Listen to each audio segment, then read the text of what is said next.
Think in 1876, a hunter extended a piece of meat to the very last wild wolf on the Falkland Islands. The wolf wagged its tail. It walked over. And it was immediately stabbed to death. 6.7 million years. That is how long this genetic lineage survived. Through ice ages. Through volcanic upheavals. Through the brutal deep freeze of the last glacial maximum. And it ended with a wagging tail and a knife.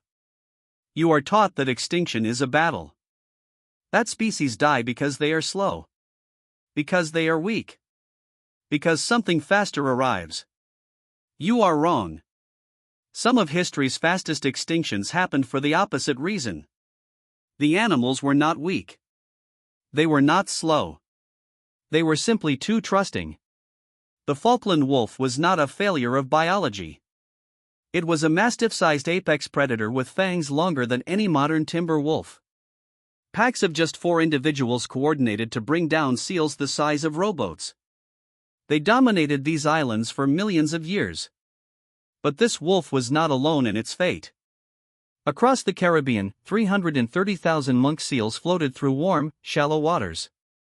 An entire population of apex marine predators. Untouched by disease.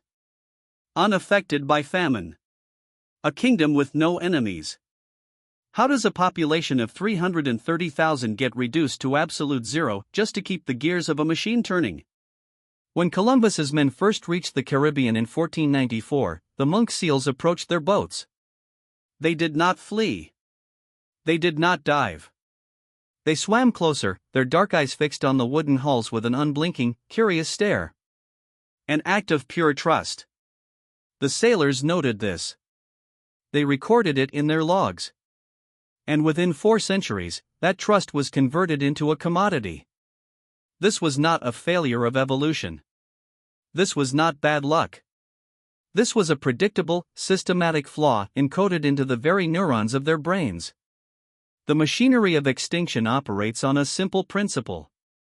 It does not require weapons. It does not require speed. It requires only one thing: the biological disarmament of the prey. 330,000 Caribbean monk seals.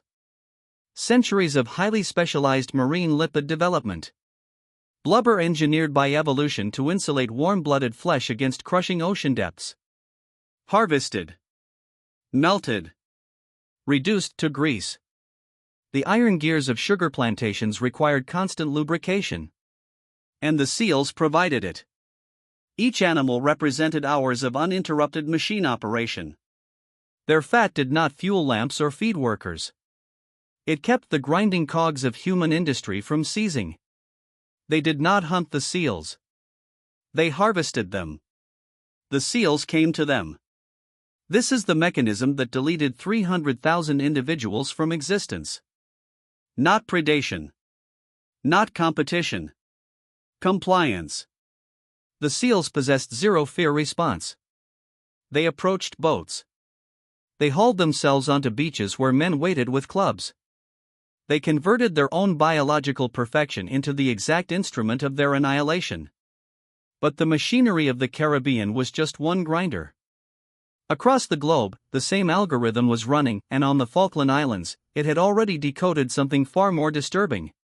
To the Falkland wolf, the sight of a bipedal human did not register the sharp geometry of a predator. Their visual cortex processed these slow, clumsy anomalies as nothing more than curiosities. They saw no threat because the neural architecture for recognizing threat had been dismantled by 6 million years of isolation. The term is insular tameness. It sounds clinical. It is not.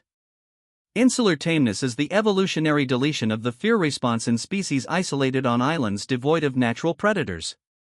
An organism permanently disabling its biological firewall because it forgot computer viruses existed.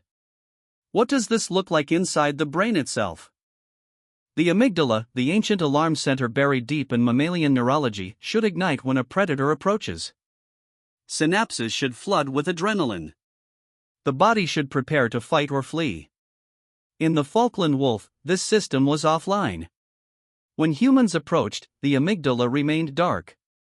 Instead, the frontal cortex activated. Oxytocin released. Curiosity flooded the body where terror should have lived.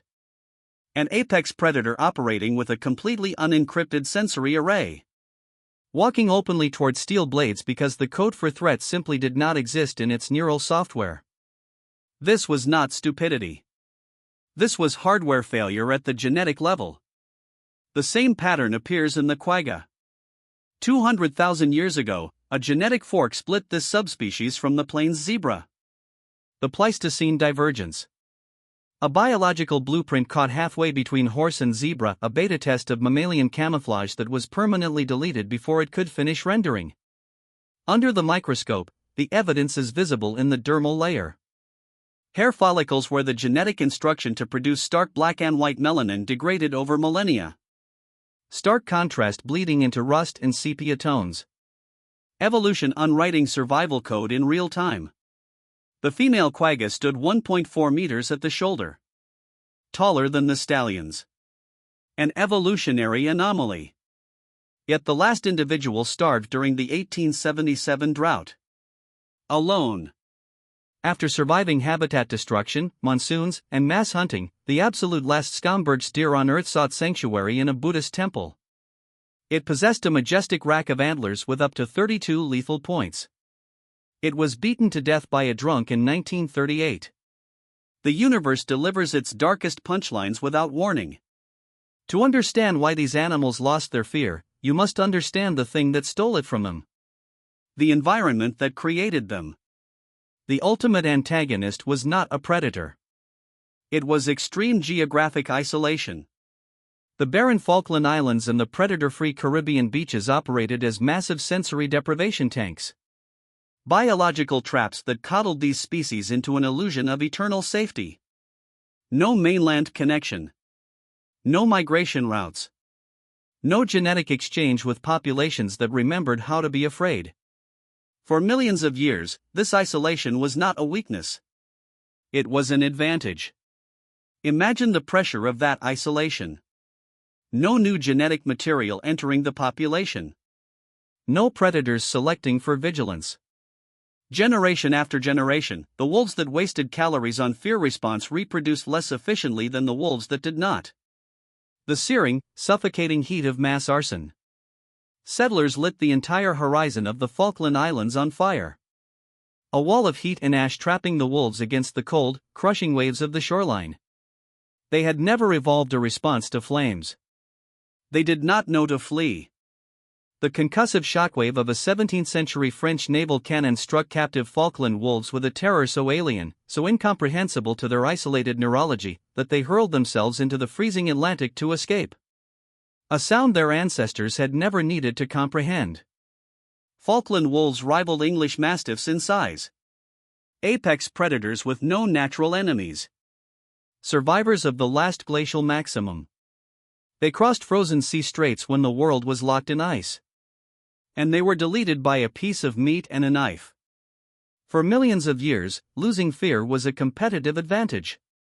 It freed calories for reproduction instead of vigilance. It was the final stage of winning the evolutionary game.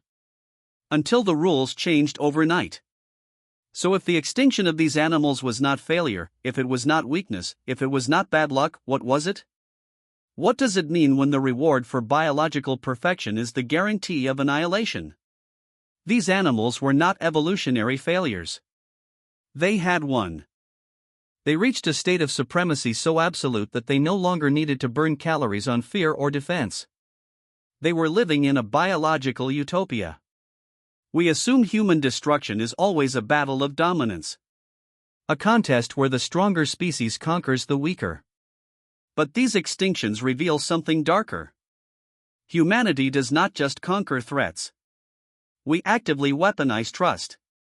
We convert an animal's peace into the exact mechanism of its slaughter. When those monk seals approached Columbus's men in 1494, they were not displaying submission. They were not demonstrating stupidity. They were displaying the pinnacle of an evolutionary victory. A supreme peace earned across hundreds of thousands of years of successful reproduction in waters with no predators that humanity immediately harvested to lubricate the iron gears of our own rise. The unblinking stare was not naivety. It was triumph. And we converted that triumph into machine oil. For 6.7 million years, the Falkland wolf perfected the art of existing without fear. It achieved what every organism strives for: total security, absolute dominance, a life without predators. And the moment humanity arrived, that achievement became the exact vulnerability that ensured its extinction. If the ultimate reward for biological perfection is the complete loss of fear, is peace just the waiting room for extinction?